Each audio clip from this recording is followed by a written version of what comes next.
How's it going, everyone? KingBlackToof here, and welcome to the second top 5 strongest cards to be revealed at the Midwinter update.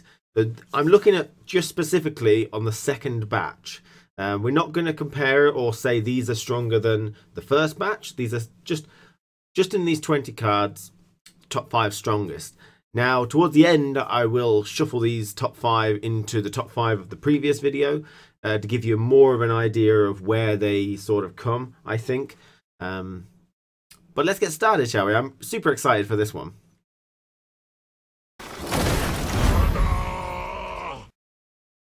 So in my number 5 spot, let's start this off wrong. A card which most of you will probably disagree with. It's Xavier Morin. Now, number 5th slot was quite difficult for me. There's a lot of cards in this list of the 20 that were released that are difficult to place at the minute. You got things like Kian that spawns a bronze or silver alchemy or a bronze and silver item. You got Pavko Gale that's, pulls a bronze or silver item. So we can't really judge those cards, and there's quite a few of them that are really hard to judge at the minute because we haven't got access to enough cards to see exactly what they could do. Now, the reason I chose Xavier Morin is just that he's simple, he's basic, he's easy, he's high strength. You're going to probably get about 18 with him. If you play something like Cleaver, then that's 9 at 9, 18. If you play Dennis Kramer, he'll buff him to one more, 10 to start with. And then if you play Dennis Kramer again, he'll buff him to 11, plus whatever you last played. I believe starting power is probably in the collection. If not, he's even better. But, he's essentially 18 to 20 strength play, very easy. Now, a lot of people say he's boring, and he probably is boring. But, I stuck him in because he's just a simple, high-strength dwarf. Dwarf synergies, weakness being Mardrums and Mandrake and such. But there are other cards that could possibly be better than him, but hard to evaluate those at the minute, so I'm sticking Xavier in.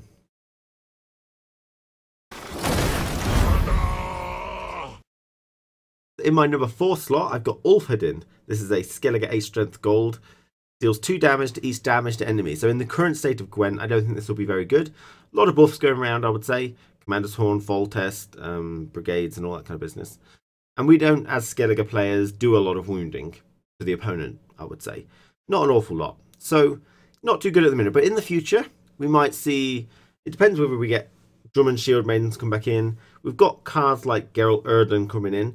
So easy access to deny all buffs across the board, and then maybe play a Stammen or Yennefer to get everyone wounded, and then this guy will do loads more damage. So great setup play. Quite expensive setup play though, 2 golds and a Stammen or something. But yeah, I mean, we're looking at 6 targets to get to 20 value. 6 might be difficult. I mean, we're looking at 18 to 20 value as the standard, I think. Otherwise, he will be worse than Xavier. So that's just another reason to cement Xavier in my 5th slot. He's easy and he's high value. So this guy's got more requirements. You have to do a bit more to get him to work. And that may be his downfall. We really have to see how wounding comes in next time with Skelliger, with whale harpooners and stuff. You don't necessarily need to use Axeman to use this guy. I think if you're trying to do that, you probably pushing in a bit too much. Maybe we can just build a normal standard looking wounding, mostly wounding, some other skirmishes and stuff, and see if we can get this guy working a little bit. But maybe Savage Bears will come back in as well, maybe.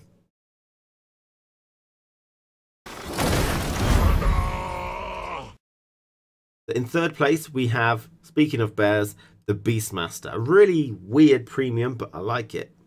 It's a 1 strength bronze Skelliger card, and it spawns a bear. Now, spawn in this case is just the one bear. It's the blood curdling raw bear, 11 strength, curse, that sort of thing, no ability. However, it's not doomed, and that might be true for the blood curdling raw. It seemed identical, so it might indicate a change to blood curdling raw bears as well. But it's a 1 strength that spawns an 11 strength, so 12 value.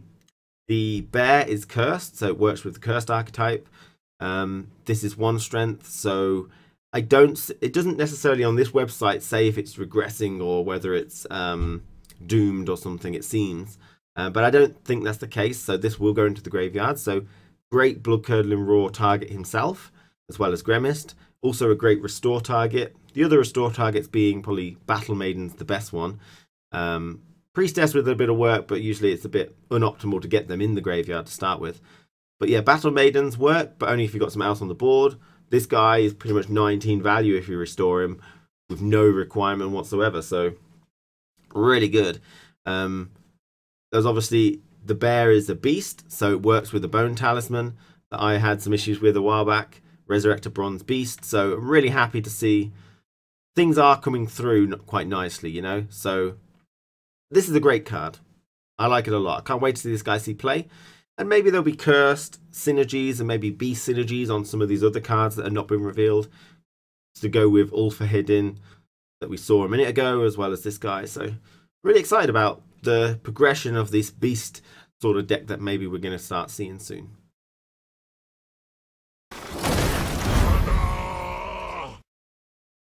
So in the second place, we've got Tormented Mage.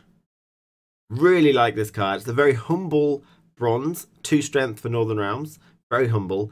But I think this card will change Northern Realms completely.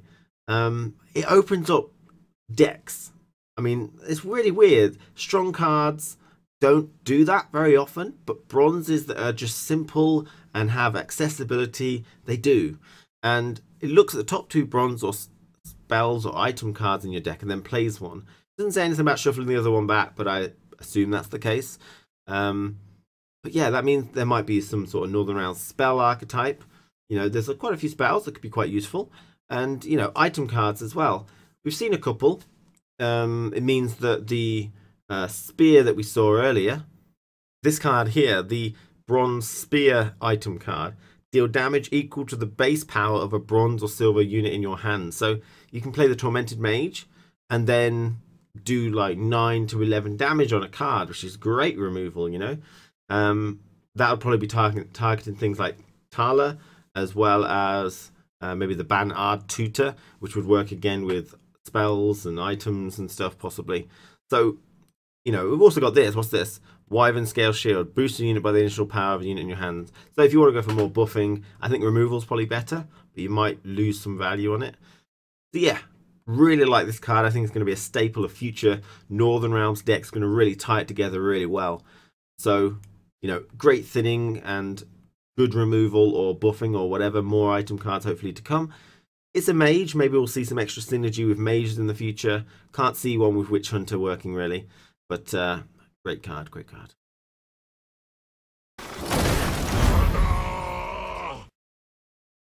So in my honorable mentions, the one I'm going for is Hubert Recht. I don't know how to say his name, so I'm going to call him Hubert Recht. He's a vampire, so there's no reinforcement potential with this guy. He's a 7 strength silver, and he drains all boosts from units in your deck. So, you know, if you've buffed everyone with full test and then you play him, he drains them all and puts it on himself. Now,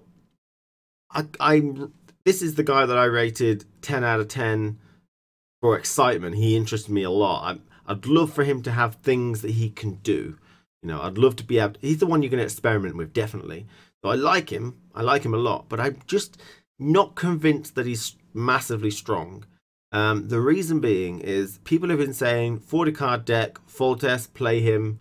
You know, that's 27 cards plus 7 or something like that, you know, so crazy value. I don't really see that actually becoming a deck that exists, really. Like I said, there's no way of reinforcing or getting him out. Maybe you could put Alzor's Double Crossing, and there are options like Gauntro Dim or Lesser Demons or something like that. But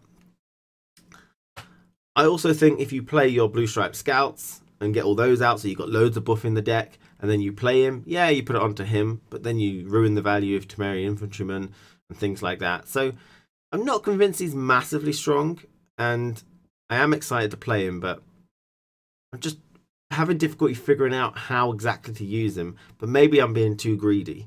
Maybe you play a normal size Northern Realms deck, but then normally your thing's quite good in Northern Realms, so why would you want to put all that buff onto him where you can spread the buff around? I mean, yeah, if you plonk him down as a 37 strength, he's probably just going to get coralled, or he's going to get scorched, or he's going to get mardrummed or mandraked or artifact compressioned, or, you know, things are going to happen. So I'm not convinced. So he's honourable mention for now. And so there are other honourable mentions as well. But he's really the one that I wanted to focus on for this video.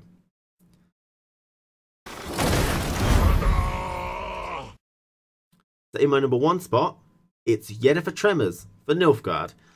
So I wonder if you guys thought the same when you saw her. In the 20 cards that were shown in the second batch, she seems to be the strongest. She's really good. I mean, she's really good. It seems to be exclusive to Nilfgaard, which is a shame. 5 strength, Nilfgaard, gold. Born the last bronze or silver spell you played. So you're probably going to go for silver if you can. But it seems really easy to dictate. You know, no problem at all. You play a spell card and then you don't play another spell card until after you played her, if that's the one you want. You know, pretty easy to do, really. And the opponent can't stop this. They can't stop it at all. Because it's the last spell you played. They can't force you to play a spell. So, really good card. And what this card does is basically turns into a slightly worse version of Ethne, I think. But still really good. And effectively, you can get Hailstorm, 5 strength plus Hailstorm. So you could do 2 Hailstorms in a row. You could do Artifact Compression, and then effectively Yennefer Tremors turns into Coral, 5 strength plus an Artifact Compression. You could do Scorch, Yennefer Tremors, Scorch. There's quite a lot of cool possibilities, you know, with this card. Maybe Alzor's Double Cross, 5 strength plus Alzor's Double Cross again. There's a lot of possibilities and some very strong ones too. Now, it's only spells, so you're not going to be doing Commander's Horn. So just be aware of that. That's a tactic, not a spell. At least it is now. And, you know, you're not going to be doing Decoy. So just be aware that it's limited, but there are some very key cards under spell, like I mentioned, Scorch, Marigold's Hailstorm, Artifact Compression. Really good cards. So she is amazingly good. Now, Nilfgaard Silver, Nilfgaard Gold's very valuable at the minute, but I think she's got the potential to squeeze in. Definitely with the maybe Alchemy archetype that's coming through, you're not necessarily always going to take Menno. Maybe you won't take Rainfire. Maybe you will. I don't know. So she might be able to squeeze in some other archetypes easier than others, but really good card. Really good. Very powerful. So to finish this video off and say goodbye, I'm going to get the top 5 strongest of the first 20 cards in the first video and the top 5 strongest of these 20 cards. And we're going to attempt to shuffle them together. So we'll have 10 cards, hopefully in a roughly decent order of which is the top strongest overall and the bottom strongest, sort of. You know what I mean, right? So let's have a look at that. And thank you again for watching. I'll see you again very soon.